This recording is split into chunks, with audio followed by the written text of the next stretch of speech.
네, 김영환입니다. 같이 말씀 묵상하겠습니다. 조나단 에드워즈라는 분을 아시나요?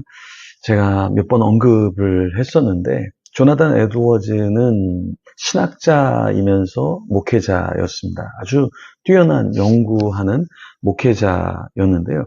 근데 이런 인물이 나온 배경이 있습니다. 그 아버지가 집에서 작은 학교를 열었는데요. 그래서 인근 지역의 아이들을 가르쳤고요. 또 대학에 들어갈 수 있도록 도왔습니다.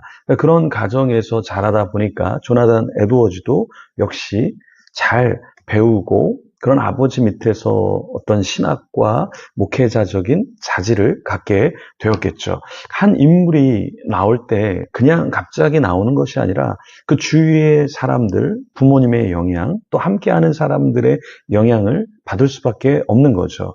조나단 에드워즈는 아버지가 세운 학교에서 공부를 했다고 말씀드렸잖아요. 근데 어머니와 그 누나들도 같이 공부하면서 라틴어와 헬라어, 히브리어, 자연과학, 또 교회사를 배우게 되었습니다. 이런 배움을 통해서 지성과 영성을 합하게 되었고 시대적인 인물이 되었던 것이죠.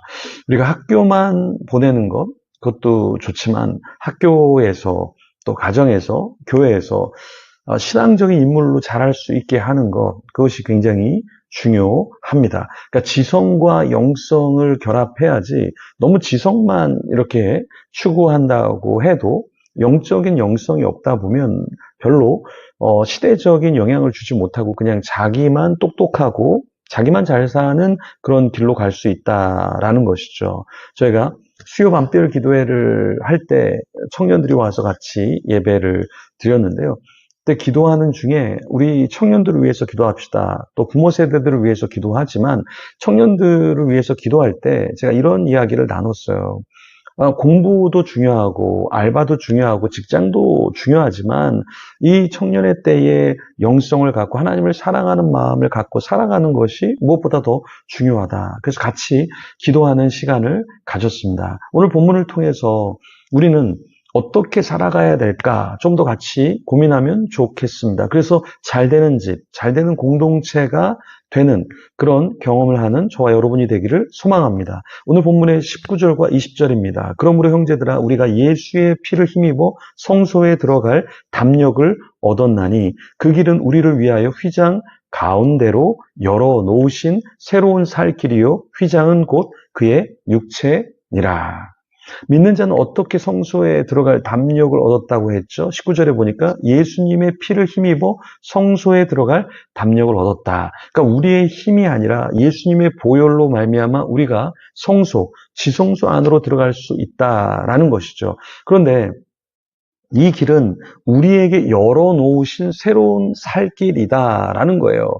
어떻게 우리에게 새로운 살 길이 열렸을까요? 예수님의 육체가 찢어짐처럼 휘장이 찢어지고 열려지고 우리가 주님께로 바로 나갈 수 있는 길이 열리게 되었다라는 것이죠. 예전에는 대제사장만 지성소에 들어갈 수 있었는데 이제는 누구나 다 주님 앞으로 나가서 예배할 수 있다라는 것이죠. 그러니까 이 특권을 우리가 놓쳐서는 안 됩니다. 그러니까 어떤 목사님만, 어떤 선교사님만, 어떤 영적인 지도자만 어떤 성경 연구나 묵상이나 선교의 자리로 나가는 것이 아니라 우리 이 영상을 보는 분들, 함께 예배하는 모든 사람들이 다 같이 제사장으로서 이 시대에 하나님의 부름받은 하나님의 대사로서 하나님의 종으로서 하나님의 복음을 전파하고 섬겨야 한다, 예배해야 한다라는 것이죠. 또 주님이 우리에게 원하시는 것은 무엇일까요? 21절과 22절에 또 하나님의 집 다스리는 큰 제사장이 계심에 우리가 마음의 뿌림을 받아 악한 양심으로부터 벗어나고 몸은 맑은 물로 씻음을 받았으니 참 마음과 온전한 믿음으로 하나님께 나아가자.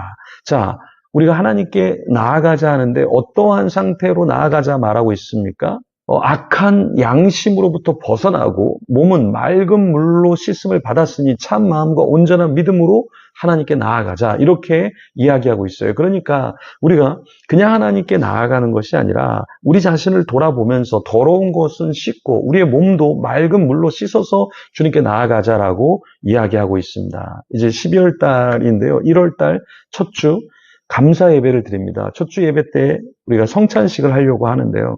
자, 성찬식에 참여할 때 우리가 어떻게 나가야 될까요? 그냥 예배에 나아가듯이 나가도 좋지만 성찬식에 동참한다는 건 주님의 몸과 피에 동참하는 것이잖아요. 그러니까 우리가 하나님 앞에 조금 더 우리 자신을 돌아보면서 정결하게 하고 거룩하게 해서 하나님 앞에 나아갈 때 주님이 우리를 더 기뻐 받으시지 않겠습니까? 그런 우리가 되어서 가정으로, 세상으로, 학교로, 우리가 일하는 곳으로 갈 때에 하나님의 역사가 있게 되고 선한 열매들을 맺게 된다라는 것이죠. 자, 여기서 아주 중요한 원리 하나가 있는데요. 25절에 보면 모이기를 패하는 어떤 사람들의 습관과 같이 하지 말고 오직 권하여 그날이 가까움을 볼수록 더욱 그리하자.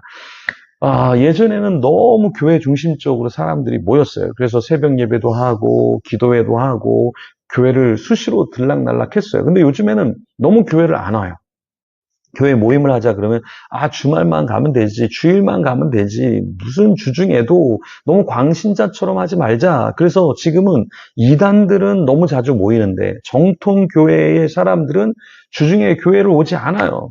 그런데 성경에서 뭐라고 말씀하고 있습니까? 모이기를 패하는 어떤 사람들의 습관과 같이 하지 말고 오직 권하여 그날이 가까움을 볼수록 더욱 그리하자.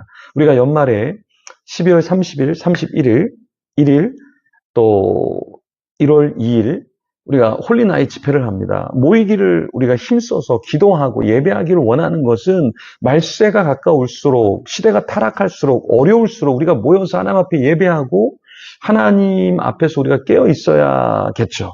근데 하나님 앞에 깨어 있지 않으면 우리는 어떻게 되는가? 우리는 다 깨지는 인생이다. 여러분, 믿지 않는 사람들을 보면 그 가정 안에 잘 사는 사람들도 있겠지만 싸우는 사람들이 많아요. 이혼하는 사람들이 많아요. 왜? 믿지 않는 사람들은 그렇게 더 우리보다 싸우고 물론 우리도 믿는 사람들 중에 싸우는 사람들이 있죠. 그런데 우리가 교회에서 회개하고 우리 자신을 돌아보고 회개하면서 우리를 돌아보니까 내가 부족한 걸 아니까 저 사람도 부족한 것을 알고 우리가 화해하게 되고 서로 하나가 되려고 하는데 이 믿지 않는 사람들이 예배를 드리지 않고 하나님 앞에 나아가지 않을 때 자기 자신을 보지 못한다라는 거예요. 그럼 어떻게 됩니까? 서로 죽이듯이 싸우고 자기의 가시로 다른 사람을 찔러 죽이는 그런 형국이 된다라는 것이죠. 여러분, 우리가 더 많이 모여서 우리 자신을 돌아보고 또 연약한 자들을 돌아보고 함께 세우는 가운데 하나님의 나라를 세워야 될 줄 믿습니다. 종말이 다가올수록 우리가 힘들수록 더 하나님 앞에 나오는 저와 여러분이 되기를 소망합니다. 기도하겠습니다. 하나님, 감사합니다. 우리를 씻어주시니 감사합니다. 세상의 때를 벗겨주시고 주님 앞으로 더 나아갈 수 있도록 하여 주시니 감사합니다. 그렇습니다. 우리는 주님이 필요합니다. 나의 연약함과 부족함이 드러나게 하여 주시고 하나님 정결케 하여 주시고 더 성숙케 하여 주셔서 주님의 이름을 드러내게 하여 주시고 주위에 있는 사람들을 마음껏 더 사랑하고 세우게 하여 주시옵소서. 주님, 종말이 올수록 주님의 때가 더 가까이 올수록 세상이 타락할수록 우리는 더 모이게 하여 주시고 주님을 예배하게 하여 주시고 기도하는 그런 기도자가 되게 하여 주시옵소서. 하나님의 역사를 경험케 하여 주시옵소서. 감사합니다. 예수님 이름으로 기도드립니다. 아멘. 우리 계속해서 기도하며 주님 앞에 나아가겠습니다.